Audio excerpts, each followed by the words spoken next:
August 2005, Shorthand English Senior Grade. Get ready for the dictation. 10 seconds, 5 seconds,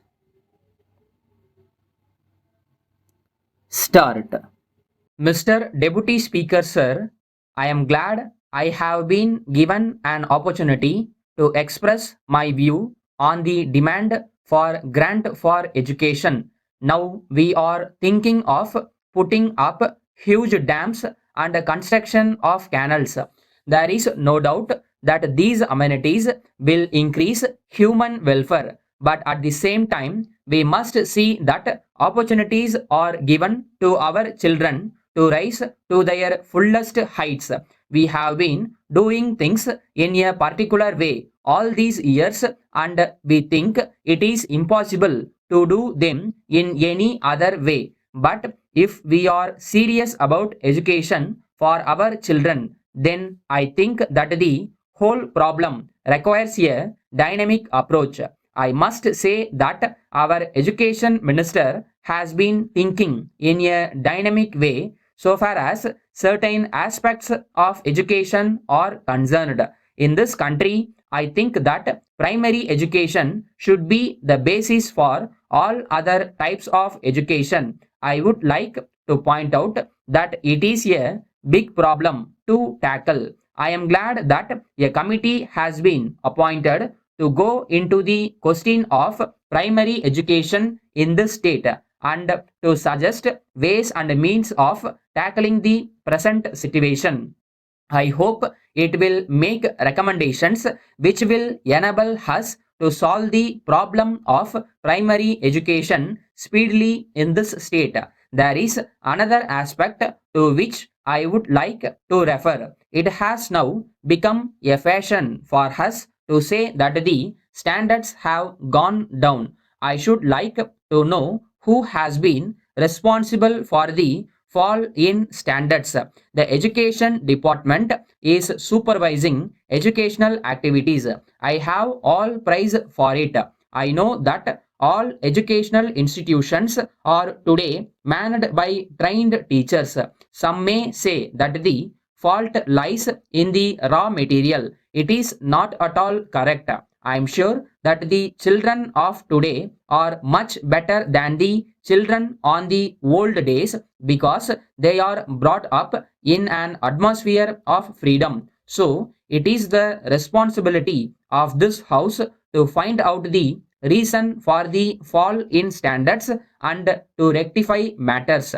In the matter of education, I must bring to the notice of the government that there is a tendency on the part of private managements to think of education as a business proposition. I hope that the education committee will look into this also. So far as the municipalities are concerned, a large part of their income is being utilized for elementary education. If the government take over this responsibility or find funds for running these institutions, it will enable the municipalities to provide other amenities to the people. I hope that the honorable minister will look into this question also. In this connection, I would like to point out that schools are concentrated in particular areas. There are labor schools, local body schools, and other schools. All these are within a radius of 4 or 5 kilometers. I do not think it will serve any useful purpose. I hope this matter will be looked into. Then there are single teacher schools. Whenever the problem of unemployment becomes acute, the government think of starting more and more schools so that the unemployed people may be employed as teachers. So education is thought of as a means of providing jobs for unemployed people. So there is a need for a basic change in the approach of the government to the problem of education. I hope that even primary school teachers will be selected on the basis of a competitive examination so that we may have good teachers. letter from the National Paper Company, Lucknow, to Messrs. Madhavan and Company, New Delhi. Dear sirs, we thank you for your letter of the 4th instant.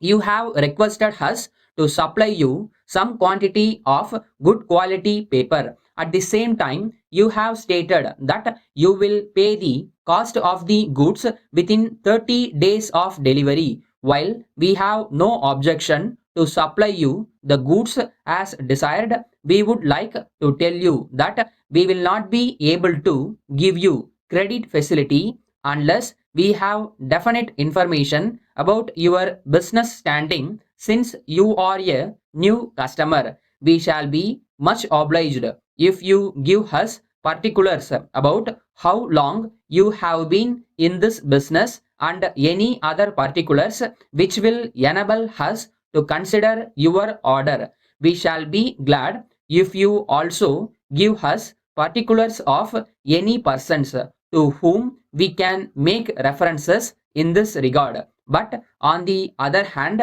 if you are prepared to make advance payment for the cost of the goods, there will be no difficulty for us in complying with your order as soon as possible. So, it is a matter for you to decide and inform us of your decision. On hearing from you, we shall take a decision in the matter. We hope you will respond as early as possible so that we may take further action in the matter. Yours faithfully,